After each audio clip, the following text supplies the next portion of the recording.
మన బద్వేల్లో ఉన్నటువంటి శివాలయం దగ్గర అయితే కళ్యాణ మండపం అయితే కడుతున్నారు. ఇది చాలా పురాతనమైనటువంటి గుడి. లోపలికి వెళ్లే ముందు బయట అయితే ట్యాప్స్ అయితే ఉన్నాయి. కాళ్ళు కడుక్కొని లోపలికైతే వెళ్ళాలి. ఇంకా నేను లేట్ చేయకుండా స్టెప్స్ ఎక్కి లోపలికైతే వెళ్ళిపోతున్నాను. ఫస్ట్ ఎంట్రన్స్ లో గోపురం అయితే కనిపిస్తుంది. చాలా అందంగా అయితే ఉంటుంది. లోపలికి వెళ్ళగానే అక్కడ నాగదేవతలు అయితే దర్శనం ఇస్తారు. అక్కడ దర్శనం చేసుకున్న తర్వాత శివుని దర్శనం చేసుకునే ముందు ప్రదక్షిణలు అయితే చేయాలి. ఆ ప్రదక్షిణలు చేయడానికి అయితే నాకు అదృష్టం లేదు. ఎందుకంటే టెంపుల్ బ్యాక్ సైడ్ అయితే మొత్తం కూలిపోయింది.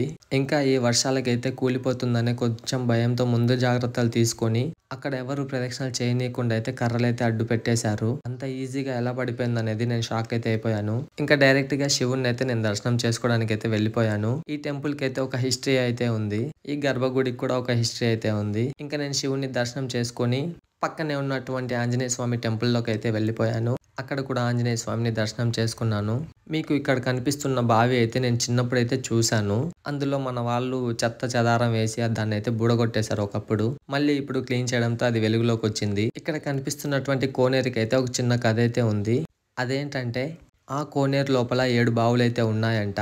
ఆ 7వ బావి దగ్గర అయితే ఒక బంగారు ఉయ్యాల, శివపార్వతులు, నందీశ్వరుడు ఉన్నారని పెద్దలు అంటున్నారు. అది ఎంతవరకు నిజం అనేది నాకు కూడా తెలియదు.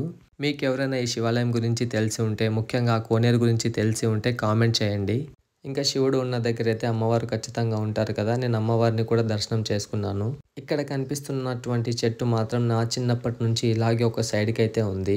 ఈ రోజు వర్షం పడడంతో అక్కడ వ్యూ అయితే మాత్రం వేరే లెవెల్ అయితే ఉంది. ఒకసారి ఆ శివాలయం దగ్గర వ్యూ అయితే చూడండి.